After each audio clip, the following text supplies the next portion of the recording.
തന്റെ മുഖത്തൊരു ടെൻഷൻ ഉണ്ടല്ലോ. അത് അഭിമന്യുവിന് വെറുതെ തോന്നതാ. എന്തിനാ താൻ എന്നോട് കള്ളം പറയുന്നത്? തന്റെ മനസ്സിൽ എന്തെങ്കിലും സങ്കടം കയറിക്കൂടിയാ അത് കൃത്യമായിട്ട് ഈ മുഖത്തുനിന്ന് വായിച്ചെടുക്കാൻ എനിക്ക് പറ്റും.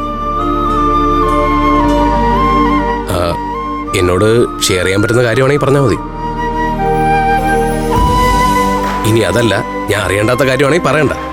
അങ്ങനെ അഭിമന്യു അറിയേണ്ടാത്ത ഒരു കാര്യവും എന്റെ ജീവിതത്തിലില്ല. എന്റെ ജീവിതത്തിൽ ചിന്മയി ദേവി എന്ന സ്വാമിനിയമ്മയ്ക്കുള്ള സ്ഥാനം എന്താണെന്ന് അഭിമന്യുവിന് അറിയാലോ. എന്റെ അനിയത്തിമാരുടെയും ജീവിതത്തിൽ എന്ത് മാറ്റങ്ങൾ സംഭവിക്കുമ്പോഴും ഞാൻ ചെന്ന് സ്വാമിനിയമ്മയുടെ ഉപദേശം സ്വീകരിക്കാറുണ്ട്. ഇപ്പോ ആതിരയ്ക്കും ആരാധ്യയ്ക്കും SI ട്രെയിനിങ്ങിനുള്ള സെലക്ഷൻ മെമ്മോ വന്നിരിക്കുകയാണല്ലോ. അവരുടെ ഭാവി കാര്യങ്ങൾ സ്വാമിനിയമ്മയോടൊന്ന് ചോദിച്ചറിയാമെന്ന് വെച്ചു. അതിനാ ഞാൻ ആശ്രമത്തിലേക്ക് പോയത്. എന്നിട്ട് അവരുടെ കാര്യത്തിൽ സ്വാമിനിയമ്മ എന്താ പറഞ്ഞ?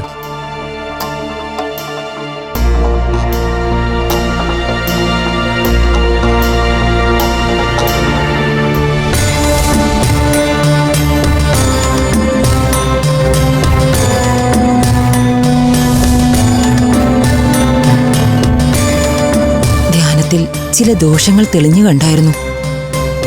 എന്താ സ്വാമിനിയമ്മേ? ആതിരയ്ക്കും ആരാധ്യയ്ക്കും ചില സമയദോഷങ്ങളുണ്ട്, സൂക്ഷിക്കണം.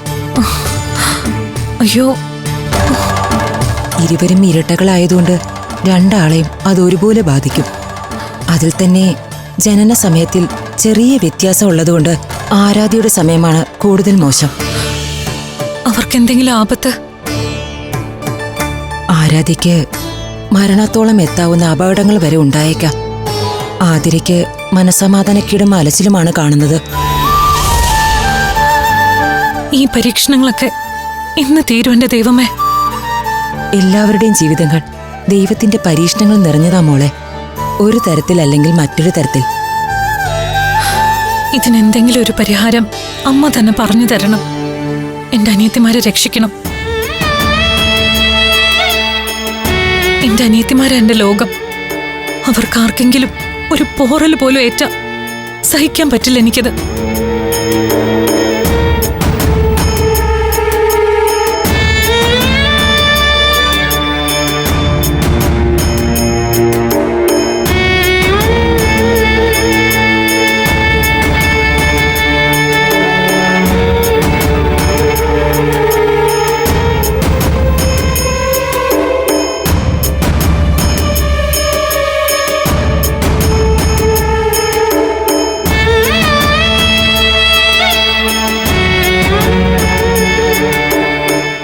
ധ്യാനത്തിൽ ശ്രീകൃഷ്ണന്റെ ജനനമാണ് സൂചനയായി കണ്ടത്.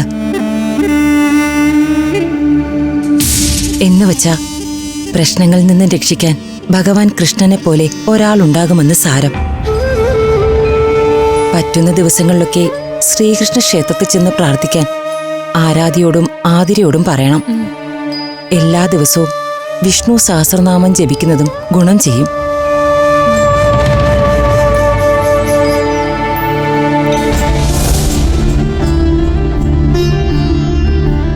ഇത്രയും അന്ധവിശ്വാസം വേണോ? ആത്മവിശ്വാസവും കരുതലും പ്രയത്നവും കൊണ്ട് മറികടക്കാവുന്ന തടസ്സങ്ങളെ ഈ ലോകത്തുള്ളൂ എന്നാണ് എന്റെ അഭിപ്രായം. അഭിപ്രായം മാത്രമല്ല, അനുഭവം. പക്ഷേ മരണത്തോളം എത്താൻ പറ്റുന്ന ഒരു അപകടമൊക്കെ സംഭവിക്കുന്ന അമ്മ പറഞ്ഞപ്പോ ആകെ പേടിയായിപ്പോയി എനിക്ക്. ആരെങ്കിലും ഇങ്ങനെയൊക്കെ പറഞ്ഞെന്ന് വെച്ചാൽ അവരെ ജോലിക്ക് വിടാതിരിക്കാൻ പറ്റുമോ?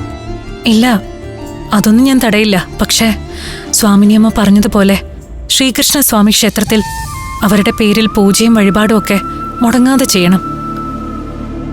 ആതിരയുടെ ആരാധ്യയുടെയും കാര്യത്തിൽ ഞാൻ ഇനി കൂടുതൽ ശ്രദ്ധിക്കാൻ തീരുമാനിച്ചു. അവരുടെ രണ്ടാളുടെയും കാര്യത്തില് തന്റെ ശ്രദ്ധ മാത്രമല്ല, ഇനി മുതൽ ഒരു ഏട്ടന്റെ കരുതലൂടെ ഉണ്ടാവും.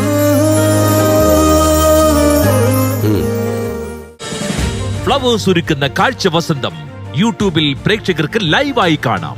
ഫ്ലവേഴ്സ് കോമഡിയിൽ ജോയിൻ ചെയ്യൂ, ആസ്വദിക്കൂ.